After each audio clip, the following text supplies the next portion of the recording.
Hai lugares que son moito máis que un punto nun mapa, non si? Son os gardiáns da nosa memoria, da identidade dun pobo. Pois hoxe imos falar dun deses lugares, o Chanto, en Sarria, e da loita da súa xente por recuperar o que senten que lle roubaron. A ver, o mellor é empezar por aquí. O cambio entre estas dúas imaxes é que é brutal. Á esquerda, un lugar cheo de vida, de xente, e á dereita, o abandono total. Que pasou polo medio para causar unha desfeita así nun lugar tan querido? Pois esa é a pregunta que imos intentar responder. Para entender de verdade o que se perdeu, primeiro temos que facer unha viaxe no tempo. Imos volver a unha época na que o Chanto era literalmente o centro da vida de Sarria. Imaginade a escena. Durante xeracións, o son do verán en Sarria era este, o río limpo, coidado, o sitio onde as familias se xuntaban, onde a xente aprendía a nadar, onde se facía deporte. Non era só un río, era o punto de encontro por excelencia da vila. E, ollo, que non era só un sitio para ir bañarse e listo, era moito máis. Para miles de sarriaos e sarriás, este era o lugar onde se creaban as lembranzas do verán. Formaba parte da súa identidade, do seu ADN como comunidade. E, claro, un espazo como este non xorde da nada. Había un cuidado detrás, un orgullo da xente polo seu río, que se notaba nas instalacións, na limpeza. A auga estivo perfecta para o baño durante máis de 40 anos. Aí onde está a raíz de todo este sentimento de perda. Pero todo iso, esa imaxe casi perfecta, era antes, porque o presente, como xa vimos, é unha historia completamente diferente. E agora toca ver como se chegou a esta situación. Porque o declive do Chanto non foi un accidente, nin algo inevitable. Segundo denuncian, foi o resultado de decisións, e sobre todo, de non tomar decisións. A imaxe de hoxe, pois, fala por si soa, non si? A agua chea de algas, o río degradado, e ese edificio, que antes era un símbolo, agora está apuntalado, nun estado de ruína total.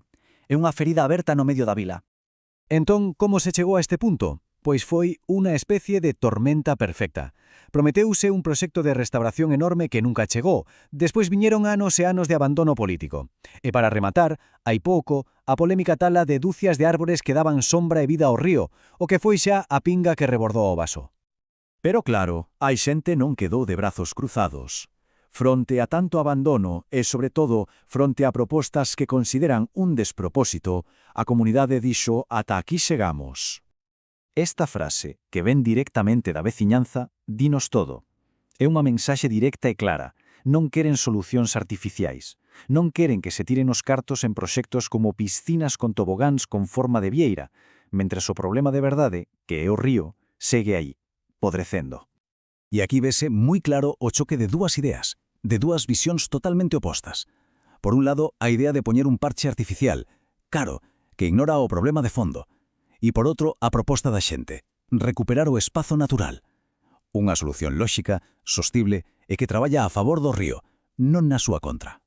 E o bo é que a veciñanza non se limita a protestar, non? O que fan é poñer en riba da mesa un plan concreto, con pasos claros e que, segundo eles, é totalmente factible. E o seu plan é bastante sencello e de sentido común. Primeiro, arranxar o río e crear piscinas naturais no propio leito, como se fai en moitos outros sitios.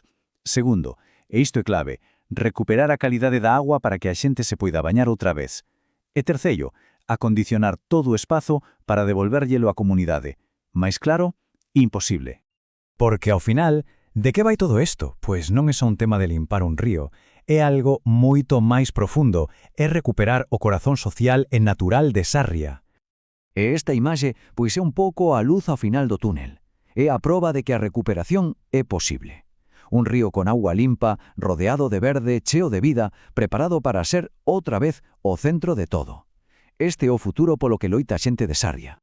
Entón, por que nos debería importar esta historia aínda que non sexamos de Sarria? Pois porque o do Chanto é un espello de moitas outras loitas. É a defensa do noso patrimonio, do que é de todos. É un berro para recuperar espazos que nos unen. É, en definitiva, unha exixencia de responsabilidade e, sobre todo, de sentido común. E rematamos con esta pregunta no aire. A historia do Chanto obríganos a pensar neses lugares que son a alma das nosas vilas, das nosas cidades. Como se estamos a coidar? Estamos a deixar que a memoria que gardan se perda por culpa da neglixencia? A resposta, quizáis, está no que está a facer a xente de Sarria, a actuar.